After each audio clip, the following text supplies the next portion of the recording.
I've got to get now in studio. We've got Graham Renz join. I've been here. You've been here twice. I've been here twice. It's great having you back. It's a pleasure to be here. With the Show Me Institute. Graham, remind the folks what you do at the Show Me Institute here in St. Louis. So I'm a policy researcher at the Show Me Institute, and I focus on economic development and infrastructure. And the Show Me Institute in general takes a free market approach to policy problems in Missouri. You're one of those, you're a white, educated, college-educated person.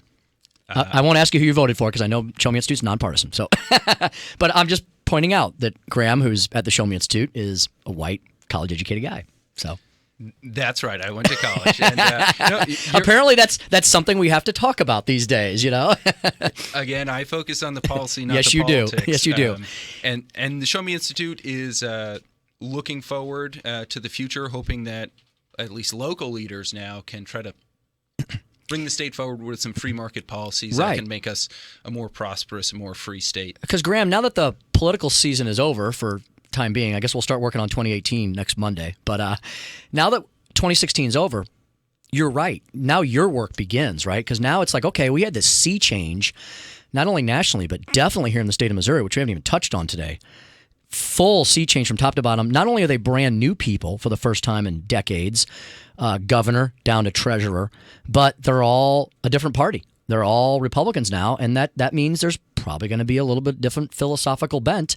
So now the policy, the hard work, the real hard work begins, right? Yeah, if you want to call it that, sure. Yeah, we're hopeful that new leadership will push forward again with more market-oriented solutions to policy problems that will make ordinary citizens in the state more prosperous, more free. And Graham, I teased this the last segment. The Midtown Foundry project. That's what you're here to talk about here today. And I have a bad feeling you're not going to tell me this is great news, but maybe another sort of boondoggle. What is the Midtown Foundry project? So I think listeners might think that all we do at the Show Me Institute is talk about tax incentives like tax increment financing, abatements. We do a lot more than that. We work on education. We work on regulations. But I'm here or I'm somewhere every week talking about the abuse of TIF, the abuse of abatements. And unfortunately, corporate welfare is rampant in Missouri. And this latest project, the City Foundry, it's just same old business. This is a project in Midtown St. Louis by the new IKEA. It's nearly $134 million investment. Most of it, as of right now, is slated to come from taxpayers.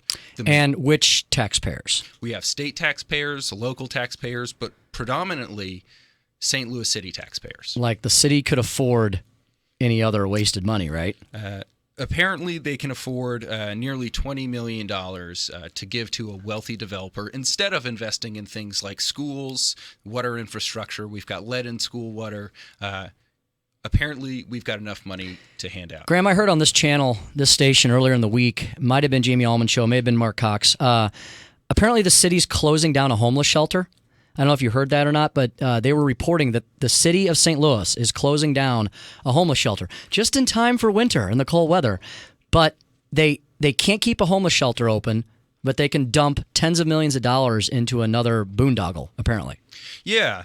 It's surprising where we can spend money and then cry poor in other areas. And some folks might say that this project won't move forward if we don't give these incentives, but even without the TIF, the tax increment financing, $20 million that the city's going to hand out, over 40% of this project will still come from state and local tax subsidies. So there's much better ways we could spend that $20 million, and this project would still be able to move forward plenty fine. But you just pointed out, too, an important factor. Everybody within the sound of my voice, well, I guess people could be listening to us in Australia because we stream live around the world, but anybody who's a taxpayer in the state of Missouri apparently is sharing in this project without any say whatsoever.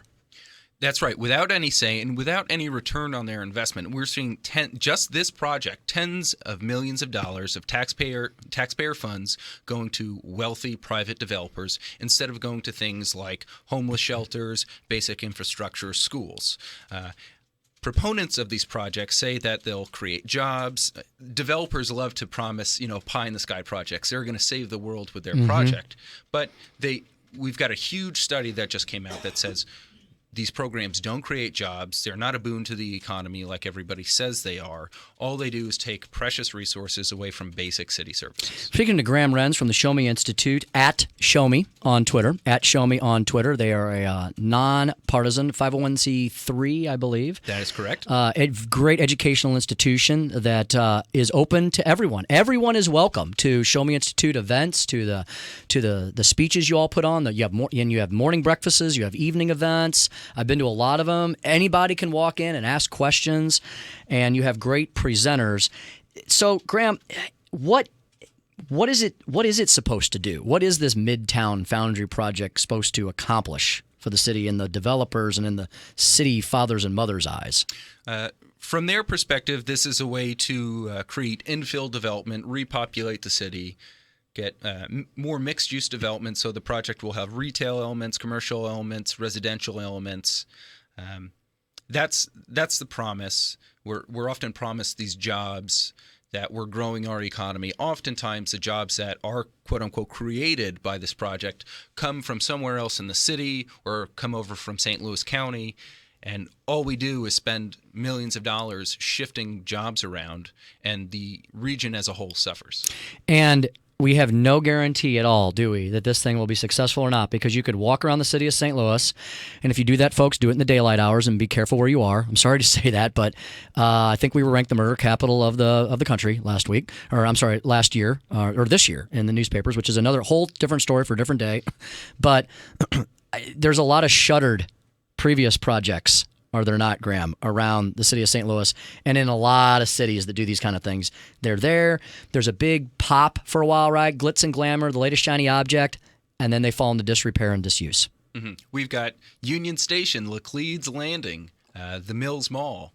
These are all examples of projects that got huge subsidies.